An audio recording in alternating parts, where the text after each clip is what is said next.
Hello,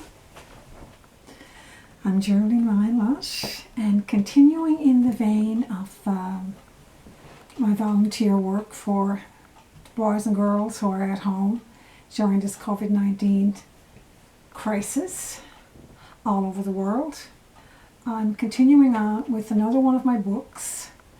It's a rhyming story about a boy who had a huge, awfully terrible, tormenting wart that he couldn't get rid of.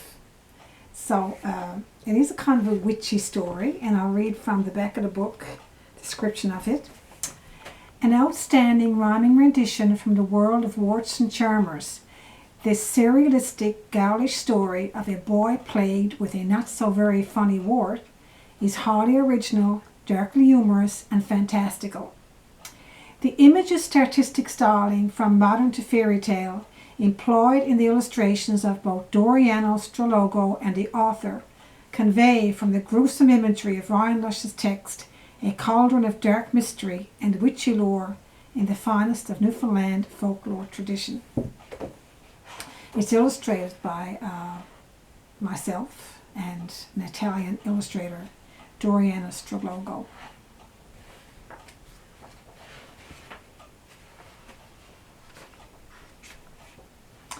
I had a wart, an ugly wart, a not so very funny wart, right on my middle finger. It wasn't tiny, wasn't shiny like normal warts would be.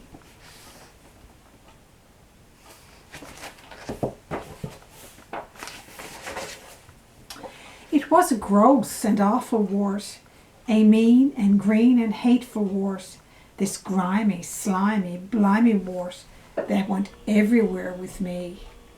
It stuck on tight with all its might and looked real scary in the night.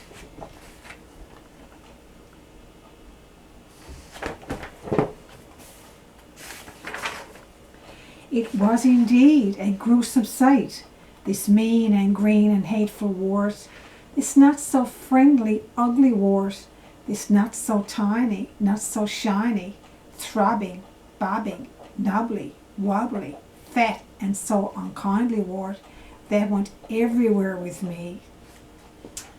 I wanted to destroy the wart, to say goodbye forever wart, this sly and oh so clever wart that went everywhere with me.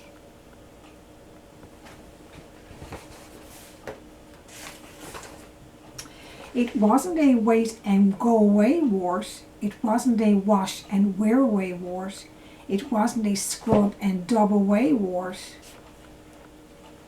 This mean and green and hateful wart, this strange and oh so spiteful wart, this seedy, sickly, saucy wart that went everywhere with me. He got to bandage up his finger and everything. The wart is tormenting him so much. And there he is trying to wash away the wart, but it doesn't work.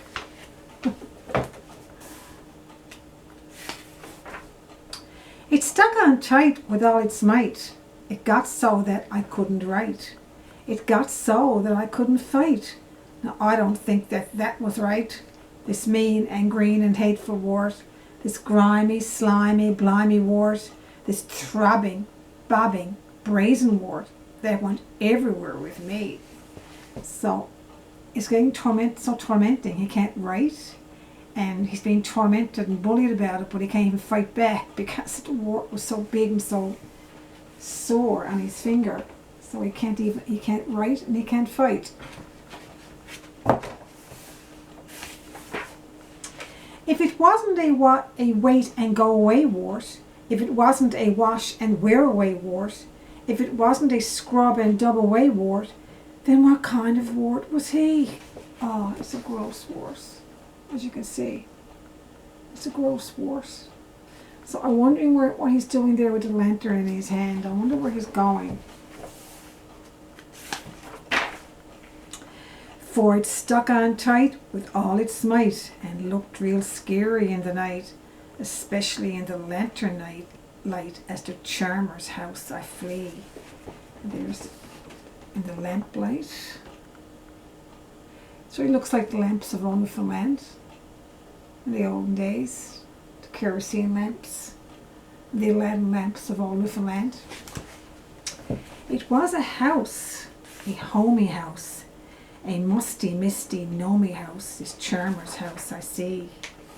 It was a house, a charmer's house, an old and bent old farmer's house, a musty, misty, magic house, this eerie place I be.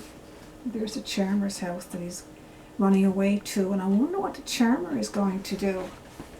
I wonder, is he going to help him get rid of the wart? And here's this old man there in the woods. I wonder, is he the charmer? He's quite a fascinating, mysterious character, isn't he? With my mean and green and hateful wart, my grimy, slimy, blimey wart, my throbbing, bobbing, knobbing, knobbly, waddly, seedy, saucy, sly and bossy, huge, stuck on forever wart that went everywhere with me.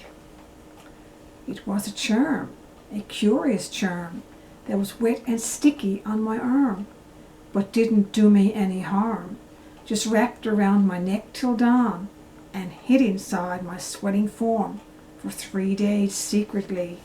So he got a charm, and he had to wear it for 3 days in bed, around his neck. He got the charm from the charmer. There it is there. It's all mixed up in this bag, this mysterious concoction to help him get rid of the wart. I wonder if it's going to work.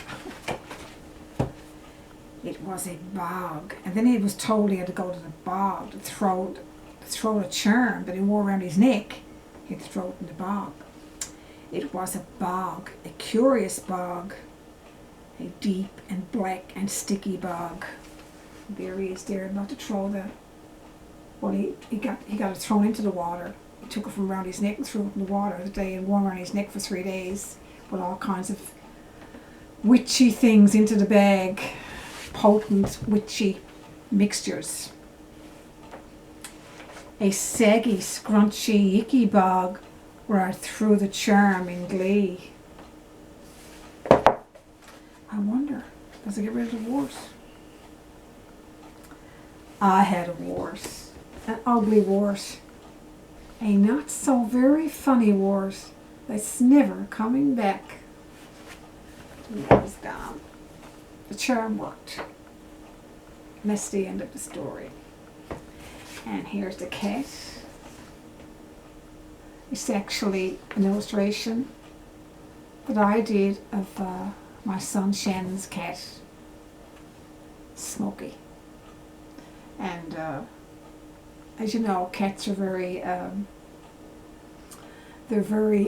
much a part of the occult world. And all cats, I'm sure, must feel glad when they're watching and waiting to see if this charm is going to work. That's the end of the story. This book is available everywhere. There's a little bit, this thing here was, I got to try and get that off because it was a display copy and I had a sticker on it somewhere. So anyways, it's the only copy I have right now. But it's available everywhere that my books are sold, which is online at Amazon, both Amazon.ca and Amazon.com, and it's available in the libraries, and it's available in chapters, and it's available just about everywhere you want to search around to find the book. It's a rhyming story, which is very, very suitable for, well, the whole plot and concept of the story is certainly appealing to all ages. But the rhyming meter and the poetry certainly is very much helpful to young children and their early reading skills. So it would be a wise choice for that. If you have young children at home that are just into reading and getting into reading, poetry certainly entices them and helps them to read, especially read aloud poetry. Anyway, thank you for looking and listening. Bye.